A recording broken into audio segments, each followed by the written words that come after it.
ये रिक्शे आज से 25 से 30 साल पहले चलते थे और इन रिक्शों को चलाने के लिए भाई इतनी ज़्यादा मेहनत की ज़रूरत है, इतनी ज़्यादा मेहनत की ज़रूरत है कि मैं बता नहीं सकता। और उस टाइम इन रिक्शों को बोला जाता था 2 पहिए वाला रिक्शा, क्योंकि इसमें 3 पहिए नहीं है, सिर्फ 2 पहिए हैं। और आपको अंदाज़ा लग रहा होगा कि कितनी मेहनत लग रही है इस रिक्शे को चलाने के लिए। ये रिक्शा सिर्फ हमारे देश के बूढ़े लोग ही चला सकते थे और चला सकते हैं। ये रिक्शा जवानों के बस की नहीं है चलाना। ये रिक्शा हमारे देश के बड़े बूढ़े जो लोग हैं वो ही चला सकते हैं और वो ही चलाते हैं। आपने देखा होगा किसी भी रिक्शे में कोई भी आपको जवान व्यक्ति नहीं मिलेगा। ये रिक्शा सिर्फ बूढ़े लोग ही चला सकते हैं, जवानों के बस की बात नहीं है। अगर आज की जनरेशन को 1 किलोमीटर में चलाने को बोल देना ये रिक्शा, भाई मेरा तेल निकल जाएगा उनका। 1 किलोमीटर तो छोड़ो, 100 मीटर भी नहीं चला सकते हैं। और हमारे देश के बूढ़े लोग डेली 80 से 100 किलोमीटर रिक्शा चलाते हैं इसी तरीके से। 2 पहिया रिक्शा, ना तो उसमें कोई बैटरी है ना तो कोई इंजन लगा हुआ है। इस तरीके से पैसेंजर को खींच के ले जाते हैं एक जगह से दूसरी जगह। सवारी तो आराम से पीछे बैठ के गप्पे मारती रहती है, लेकिन कभी उस सवारी ने ये सोचा है कि भाई कितनी मेहनत लगती होगी इस रिक्शे को चलाने के लिए। अब चलते हैं 3 पहिए वाले रिक्शे की ओर, जो कि 2 पहिए वाले रिक्शे के बाद आया था। ये रिक्शा भी कम से कम 20 से 25 साल पुराना है। समय के साथ साथ अपने देश की भी टेक्नोलॉजी आगे बढ़ती जा रही है, उसी तरह से चीज़ों में भी काफ़ी बदलाव आ रहा है। पहले का टाइम कुछ और था, अब का टाइम कुछ और है। चलो, आपने 2 पहिया रिक्शे के बारे में तो जान लिया, अब चलते हैं 3 पहिए वाले रिक्शे की ओर। ये 3 पहिए का रिक्शा है जिसको हमारे अंकल जी चला रहे हैं। इसमें भी आप देख रहे होंगे बुजुर्ग अंकल हैं, कोई जवान नहीं है इसमें। और इस रिक्शे में भी गाइस उतनी मेहनत है जितनी मेहनत 2 पहिया में है। बस फ़र्क इतना है, उसमें आप बैठ नहीं सकते थे, बैठने का कोई भी साधन नहीं था। और इसमें आप कभी भी आप बैठ सकते हो अपनी गद्दी पे। और सेकंड चीज़ ये भी है, उसमें पैडल मारने की कोई भी सुविधा नहीं थी, पैरों से चलाना पड़ता था। बट इसमें आप पैडल भी मार सकते हो और इसमें हैंडल की भी सुविधा है। बट उसमें हैंडल की सुविधा नहीं थी, उसमें चौरस में रॉड लगा हुआ था। और इसमें कोई बैटरी भी नहीं लगी हुई है, कोई इंजन भी फिट नहीं है। जैसे कि पहले वाले रिक्शे में आपने देखा था, उसमें भी कोई इंजन नहीं था, कोई बैटरी नहीं थी, कोई इलेक्ट्रॉनिक कुछ नहीं था। इसको चलाना अपने ऊपर होता है, जैसे जैसे आप पेडल मारोगे उसी के अकॉर्डिंग रिक्शा रेस पकड़ेगा। और 2 पहिए वाले रिक्शे में आपने ये भी देखा होगा, उसमें ब्रेक नाम की कोई चीज़ नहीं थी। बट इसमें ब्रेक है और ब्रेक आप कभी भी लगा सकते हो, इमरजेंसी में या फिर आपको रुकना हो, कभी भी आप अपने अकॉर्डिंग ब्रेक लगा सकते हो। इसको भी चलाना हर किसी के बस की बात नहीं है, तेल निकल जाएगा इसको भी चलाने में। 1 किलोमीटर आप चला के दिखा देना।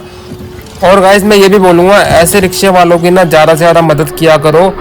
ये ज़्यादा पैसे नहीं मांगते हैं, 20-30 रुपये ही मांगते हैं, लेकिन इनको आप एक्स्ट्रा पैसे ज़रूर दिया करो, क्योंकि इनकी ज़्यादा कमाई नहीं हो पाती है। 200-250 रुपये ही पर डे कमा पाते हैं। इसलिए भाई गुजारिश है, ज़्यादा से ज़्यादा लोगों की, ऐसे लोगों की मदद किया करो गाइस। उसके बाद हमारी टेक्नोलॉजी में थोड़ा सा चेंजेस और आ गया। आपको दिख रहा होगा, इसे कहते हैं ई रिक्शा, सब लोग जानते ही होंगे।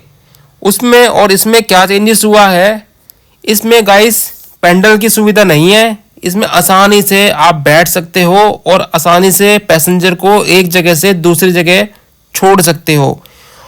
इसमें कोई ताकत भी नहीं लगेगी। ये उस 3 पहिए रिक्शे वाले से ज़्यादा तेज भी चलता है। तो भाई जैसे कि मैंने बताया, टेक्नोलॉजी आगे बढ़ती जा रही है और टाइम के साथ साथ सब कुछ चेंज होता जा रहा है।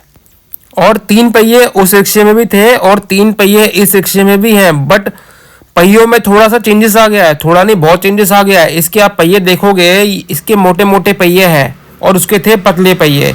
अब लगा दी है इसमें ई रिक्शा में चाबी। चाबी लगाते ही मीटर वीटर सब ऑन हो जाता है। इसमें मीटर की फैसिलिटी भी है, कितनी बैटरी चार्ज है कितना नहीं है, सारी चीज़ें इसमें आपको शो हो जाएगी, दिख जाएगी। इसकी जो बैटरी है सिर्फ 2.5 घंटे में फुल चार्ज हो जाती है। और एक बार चार्ज करने पे ये जो रिक्शा है 100 किलोमीटर चलता है। और इसमें इंडिकेटर की भी फैसिलिटी है, ऑन ऑफ की भी फैसिलिटी है। जैसे कि गाड़ियों में हेडलाइट होती है, इंडिकेटर होते हैं, उसी तरह इसमें सारी फैसिलिटी है। और सबसे खास बात इसमें ये है, इसमें रिवर्स गियर भी है, ये बैक गियर भी लगता है इसमें। और इसको चलाना बहुत आसान है। आगे ड्राइवर बैठता है जो चलाता है, पीछे पैसेंजर बैठते हैं। कम से कम इसमें 6 लोग आराम से बैठ सकते हैं। पिछले रिक्शे में आपने देखा होगा कि बैठने की जो सीट थी सिर्फ और सिर्फ 2 लोगों की थी, 2 ही लोग उसमें बैठ सकते थे, बट इसमें 6 की कैपेसिटी है। 6 लोग आसानी से बैठ सकते हैं। और ये है पिछला ब्रेक जो कि पीछे लगता है, और ये है अगला ब्रेक जो कि आगे लगता है। तो इस वाले रिक्शे में आपको काफ़ी सारे फीचर्स देखने को मिल जाते हैं। चलो अब बढ़ते हैं अपनी चौथी टेक्नोलॉजी की ओर। थोड़ा सा चेंजेस कर देते हैं। अभी आपको हम रिक्शा दिखा रहे थे, अब कुछ और दिखाते हैं। तो ये जो आप टेम्पो देख रहे हैं ये भाई 25 से 30 साल पहले अपने देश में चलते थे। आज के टाइम में भी कहीं ना कहीं चलते हैं, बट अभी मोस्टली 80% ये बंद हो चुके हैं। और इनकी बॉडी की बात करें, बॉडी भाई इतनी स्ट्रांग थी कि मैं आपको बता नहीं सकता। और सबसे खास बात इसमें यह है, इस टेम्पो में कम से कम 15 सवारी आसानी से बैठ सकती है। और इसका इंजन पीछे नहीं होता गाइस, इसका इंजन जो है वो आगे होता है। और इसको भी हम बोलते हैं 3 व्हीलर। और इसकी सर्विस जो है वो बड़ी आसानी से होती थी। और जब हम छोटे थे तब ये टेम्पो की हमने एक झलक देखी थी। करीब करीब 25 साल पहले हमने ये टेम्पो देखा था। और इस टेम्पो में वो सारी चीज़ें आपको मिल जाएगी जो एक आम गाड़ी में होती है। रेस का बटन भी आपको मिल जाएगा, इसमें क्लच भी मिल जाएगा, ब्रेक भी मिल जाएगा, गियर भी लगेगा, इसमें इंजन भी है। हर चीज़ की फैसिलिटी इसमें गाइस आपको मिल जाएगी। बट चलने में इतना मस्त है ना ये कि मैं क्या बताऊं गाइस।